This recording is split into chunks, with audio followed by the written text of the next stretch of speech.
I'll never forget that night. The chandeliers glowed above the dining table, the clinking of silverware echoing like tiny bells.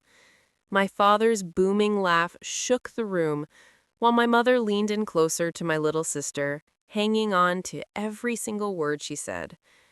And me? I just sat there, silent, invisible. Because in my family, no matter what I did, I was never the one they looked at. That evening wasn't about me. It never was. In fact, I don't think a single evening in my childhood ever was. But what they didn't know, what no one at that table could have guessed, was that one day they'd be forced to look at me. And when that day came, they wouldn't like what they saw. When I was 8 years old, I thought I had finally done something worth celebrating. I came home waving my report card in the air, straight A's across every subject. My shoes were muddy from running, my shirt untucked, but I didn't care. My hands were shaking with excitement. I rushed into the living room where my mom was folding laundry. "Mom, look, I'm the top of my class." For a split second, I thought I saw her smile. My chest tightened with hope. But then she glanced past me, to the fridge where my sister's latest drawing was pinned with a magnet. "That's nice," she said flatly, without even holding the paper. "But do you see the drawing your sister made? Isn't it beautiful?" I froze. The report card slipped from my fingers and landed on the floor. In her eyes, my sister's colored pencil sketch was more valuable than months of my hard work. I forced a smile, nodded, and walked away. That was the first time I realized I was invisible in my own home. And it never stopped. When I scored the winning goal in soccer, my dad shrugged. "Just luck," he said. When I built a science project that won first prize, my mom smiled but replied, "Your sister plays the piano better, though." Even on my birthdays, the gifts I received felt like afterthoughts, while my sister's half-birthday parties were bigger, brighter, louder. I didn't hate her, she wasn't the problem, but I couldn't ignore the bitterness that grew inside me.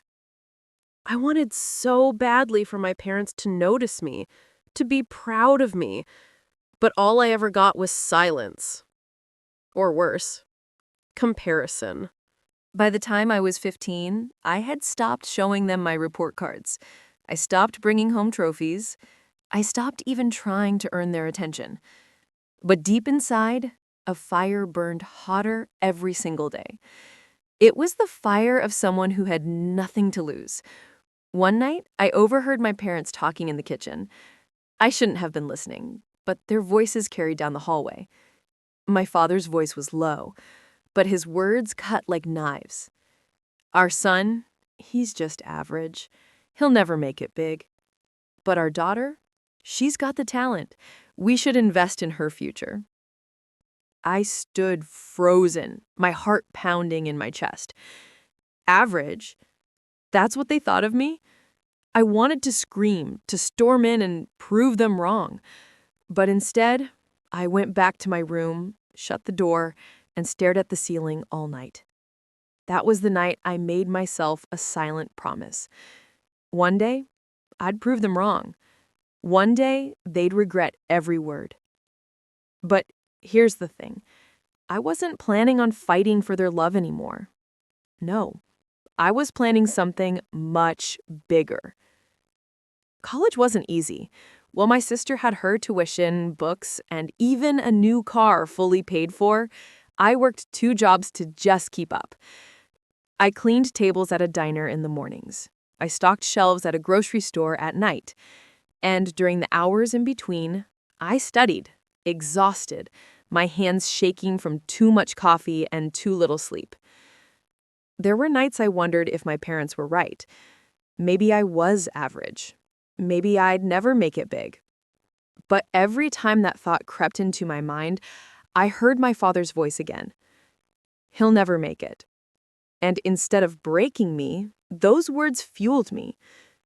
After graduation, I saved every dollar I could. No vacations, no luxuries, no nights out. While my friends went to parties, I stayed back and planned. While my sister traveled across Europe on my parents' dime, I scraped together enough to buy a small, rundown property at the edge of town. Everyone laughed at me, even my parents. "What are you going to do with that place?" my dad mocked. "It's falling apart," my mom added. But I saw something they didn't. Potential. I worked day and night, painting walls, fixing floors, hammering nails until my hands blistered. I poured every ounce of sweat, every ounce of energy into that place. And slowly, brick by brick, it transformed. That broken down property became my first event hall, a place where people could celebrate weddings, birthdays, milestones, a place filled with laughter, music, and memories, the exact kind of joy I never had at home. Word spread fast. People loved the venue. Couples booked it months in advance. Families recommended it to their friends. And within 2 years, I had enough to open a second hall. By the third year, I was running 3 successful venues. I wasn't just surviving anymore, I was thriving. But my parents? They still didn't know the truth. To them, I was just getting by. They thought I was working odd jobs, struggling like always, and honestly, I let them believe it, because I was waiting for the right moment. That moment came sooner than I expected. My sister was engaged, and my parents wanted to throw a massive rehearsal dinner.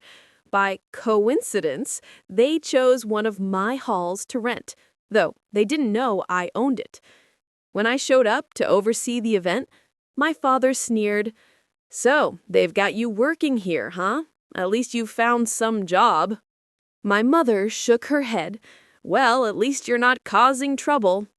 Their words stung, but I didn't flinch. Because tonight wasn't the night to argue. Tonight was the night to end the silence forever. Dinner was served. Glasses clinked, music floated through the air, laughter filled the room. Then my cousin, who was in on my plan, stood up, clinking his glass for attention. "Ladies and gentlemen," he said loudly, "before dessert, I think we should all know something about this venue." The room quieted. My parents looked confused. I took a deep breath and walked to the stage. The spotlight hit me. For once, all eyes were on me. I smiled and said, "Most of you know this place as Crescent Hall, but what you don't know is that this hall was built by someone who was told he'd never make it, someone who was called average his whole life. That someone is me." Gasps filled the room. Guests turned, whispering in shock. My parents sat frozen, their faces pale. I continued, my voice steady but thick with emotion.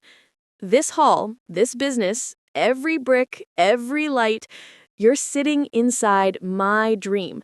I didn't build it for applause. I didn't build it for recognition. I built it to prove that being overlooked doesn't mean being worthless. And tonight I stand here not to ask for your approval, but to say, I don't need it anymore." The crowd erupted in applause. People stood to their feet, clapping, cheering. But my parents, they sat in silence, their pride shattered, their words swallowed. For the first time in my life, they couldn't ignore me. Later that night, as the music played and people congratulated me, I looked back at my parents. I didn't humiliate them with insults. I didn't scream or curse.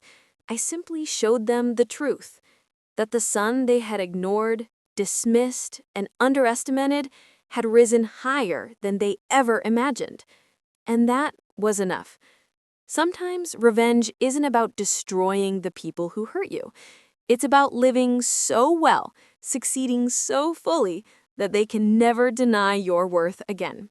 And as I stood in the middle of the hall I had built with my own 2 hands, I realized that night wasn't about revenge anymore. It was about freedom.